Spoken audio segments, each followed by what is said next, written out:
जय हिंद दोस्तों, वंदे मातरम। देखो, ऐसा है कि कहने सुनने के लिए बहुत सारी बातें हैं। इतनी बातें हैं जितनी बातों को सुनकर शायद किसी का भी पेट नहीं भरेगा। और ऑब्वियस सी बात है, यहाँ पर हम लोग जब बात भारतीय क्रिकेट की कर रहे हैं तो फिर बातें कुछ ज़रूरत से ज़्यादा भी होंगी, ये बट ऑब्वियस सी बात है। पर समझने वाली बात इन सब बातों में बस यही है कि जो भी हो, टीम तो हमारी है और इस टीम का साथ हमको देना ही पड़ेगा। आप चाहो या ना चाहो, जो भी आप कुछ बोल लो, लेकिन साथ तो भैया हमको देना ही पड़ेगा। और यही होता है एक सही तरीके से, अगर हम देखें कि भाई आप मतलब अपने क्रिकेट टीम को कितनी प्यार करते हो, कितनी मोहब्बत करते हो, तो मुझे ऐसा लगता है कि यही एक बात है जो कि इन दी एंड कोई भी व्यक्ति कहेगा। अब देखिए, ये जो मैंने यहाँ पर पिक्चर लगा के रखी ना, ये जो आप लोगों को दिख रही है यहाँ पर, ये पिक्चर दरअसल है WTC जो पॉइंट्स टेबल है उसकी जो रैंकिंग है, ये उसको दिखा रहा है।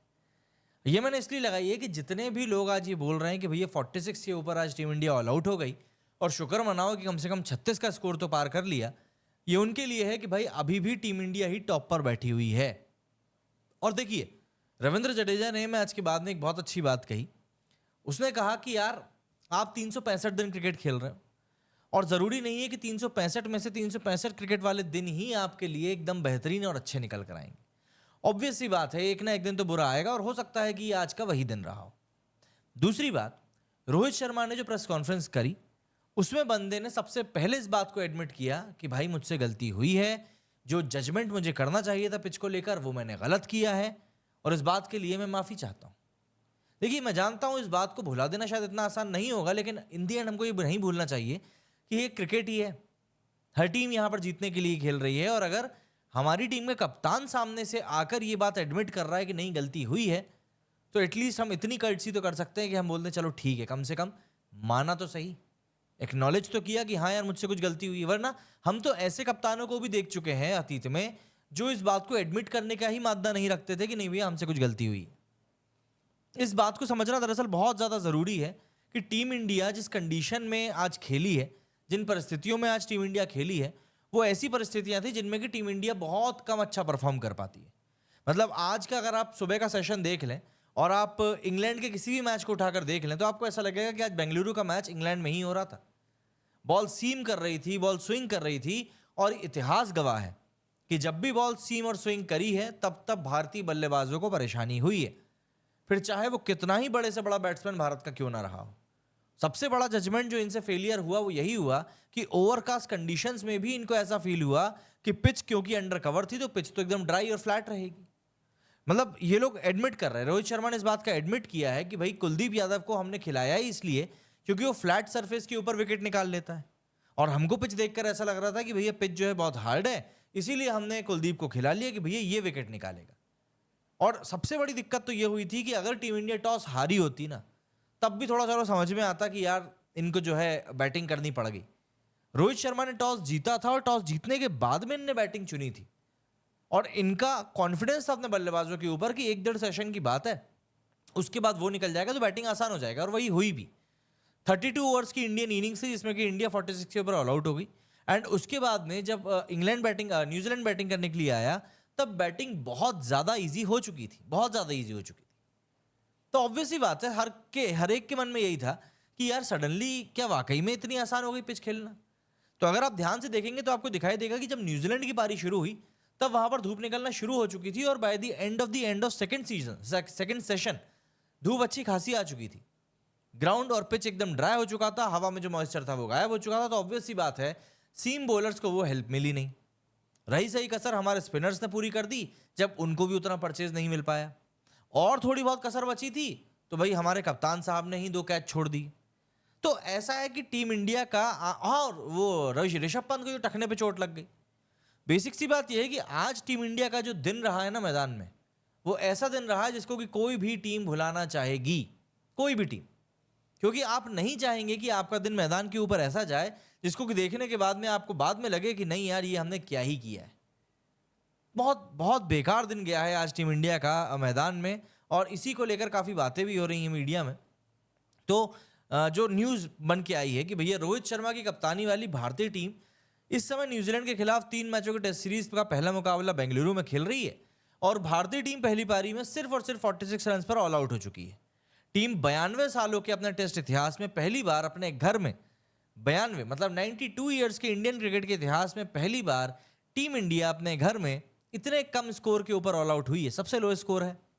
मैच में रोहित शर्मा ने एक ऐसी बड़ी गलती करी जिसकी सजा टीम को भुगतनी पड़ी। कप्तान ने दूसरे दिन का खेल खत्म होने के बाद इस गलती को लेकर फैन से माफी भी मांगी। रोहित ने यह भी बताया कि उनसे आखिर कहां पर चूक हुई है। रोहित ने कहा कि उनसे सबसे पहले तो पिच को पढ़ने में बड़ी गलती हो गई। वो पिच को सही से पढ़ नहीं सके और यही कारण है कि उन्होंने टॉस जीतकर पहले बैटिंग करने का फैसला किया। रोहित ने यह भी बताया कि उन्हें लगा था कि पिच पर पहला ही सेशन क्रिटिकल होगा, मगर ऐसा नहीं हुआ। पर मुद्दा यह है कि भाई आप तो पहले सेशन भी पूरा नहीं खेल पाए। पहले सेशन में ही आपकी बखिया उधड़ गई, तो दूसरे सेशन में जाने की तो बात ही नहीं है। और रही बात पिच को ना पढ़ पाने की, तो रोहित ने कहा कि हमें लगा कि यहां पर तो घास है नहीं, तो मतलब बढ़िया रहेगा बैटिंग के लिए। पर मुझे लगता है कि जब आपके पास में इतने एक्सपीरियंस खिलाड़ी हैं खेलने के लिए, जिसमें कि विराट कोहली है, रोहित खुद है, गंभीर है, बुमराह है जो कि अब तो एक बेहतरीन बॉलर हो चुके हैं, क्या इतने सारे लोगों से इकट्ठा ब्लंडर हो गया? रोहित ने कहा कि हमें लगा कि पिच पर ज्यादा घास नहीं है। हमने सोचा कि मैच के पहले सेशन में यहां जो होना होगा हो जाएगा। इसके बाद जैसे जैसे गेम आगे बढ़ेगा पिच अपना रूप बदलेगी। जब भी हम भारत में खेलते हैं तो पहला सेशन हमेशा ही क्रिटिकल होता है और इसके बाद विकेट जमने लगता है और यहां पर स्पिनर्स को मदद मिलने लगती है। जैसा कि मैंने कहा कि पिच पर ज्यादा घास नहीं थी, इसी कारण हमने सोचा कि कुलदीप को मैच में शामिल करना चाहिए। इसका यह भी कारण है कि कुलदीप ने सपाट पिचों के ऊपर बॉलिंग करी है और वहां पर उसने विकेट्स भी निकाले हैं। तो बट ऑब्वियस सी बात है, यहां पर रोहित शर्मा ने इस बात को एक्नॉलेज किया है कि नहीं, उनसे वाकई में यहां पर एक ब्लंडर हुआ है, बड़ी गलती हुई है। और देखिए, जब गलती कप्तान करता है तो जाहिर सी बात है उसकी सजा पूरी टीम को भुगतनी पड़ती है। इंडिया में टेस्ट मैचेस को आज भी फॉलो किया जा रहा है, लेकिन अगर इस तरह की परफॉर्मेंस निकलकर बार बार सामने आएगी तो ऑब्वियस सी बात है जो नए दर्शक जो बन रहे हैं आजकल टेस्ट मैच को देखने वाले, उनका इंटरेस्ट एक हद तक मरता जाएगा। और मुझे लगता है कि उसी इंटरेस्ट को बचाने के लिए हमें गेम को सही तरीके से खेलने की जरूरत है।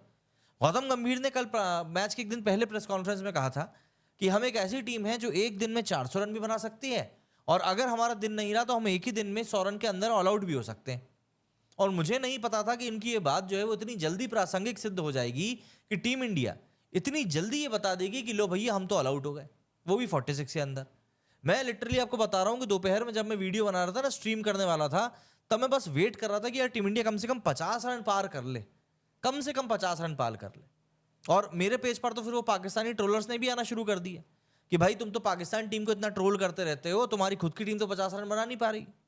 अब देखिए, जो काम मैं कर रहा हूं ये तो इस काम का पार्ट एंड पार्सल है और ये तो एक हिस्सा बन चुका है, तो इसलिए इस चीज को तो मुझे लेकर आगे चलना ही पड़ेगा। इसको लेकर मैं कुछ नहीं बोल सकता कि नहीं यार ये कोई गलत कर रहा है या कोई सही कर रहा है, नहीं, उस सबसे कोई बात नहीं है। टीम इंडिया ने अगर खराब खेला है तो खराब खेला है, इसमें और इफ एंड बट और इन सब बातों के लिए कोई स्कोप नहीं बचता है। और यह बात समझनी पड़ेगी। अगर इस बात को हम लोग नहीं समझते हैं, एक्नॉलेज नहीं करते हैं, तो ये ऑब्वियस सी बात है कि टीम इंडिया कभी भी इस तरीके से आगे बढ़कर ग्रो नहीं कर पाएगी और हमें इस बात को क्लियर तौर पर समझना पड़ेगा। आज टीम इंडिया से गलती हुई है, ब्लंडर हुआ है और इस बात को हम लोग एक्नॉलेज कर लें तो मुझे ऐसा लगता है कि हमको भी पीस मिल जाएगा। और अगर आप सोशल मीडिया पर इस समय घूमते घूमते परेशान हो रहे हैं कि भाई आपकी टीम को ट्रोल किया जा रहा है, क्योंकि पाकिस्तानियों को भी मौका मिल गया ना यार। आज बेचारों की जिंदगी में एक तो इंडिया खुशी नहीं देती और उनकी खुद की टीम खुशी नहीं देती। क्या मतलब उनकी टीम अच्छा नहीं खेलती कि वो खुश हो सकें और टीम इंडिया बुरा नहीं खेलती कि वो खुश हो सकें। और संयोग की बात देखिए, शरद पूर्णिमा के अगले ही दिन बस ये वाला घड़ी जो है ये पाकिस्तानियों को सौगात के रूप में मिल गई कि उनकी टीम भी ठीक ठाक खेल गई और टीम इंडिया ने भी मतलब इतना घटिया परफॉर्मेंस दिया है कि आने वाले कुछ महीनों तक तो बार बार हर कोई हमको यही याद दिलाएगा। वो माइकल वॉन वहां इंग्लैंड से बैठकर ट्वीट कर रहा है कि इंडियन फैंस के लिए खुश होने की जरूरत है, खुश होने का वक्त है कि कम से कम 36 को तो पार कर लिया। ऐसा ही होता है यार। वो ऑस्ट्रेलिया वाले भी अब हमको इसी बात को लेकर बीजीटी तक चढ़ाने वाले हैं कि 36 46 36 46 और यही कहानी चलती रहेगी। और इसीलिए मैं कहता हूं कि हम लोगों को जो है इन चीजों को जरा समझने की जरूरत है, अपनी टीम के साथ खड़े रहने की जरूरत है।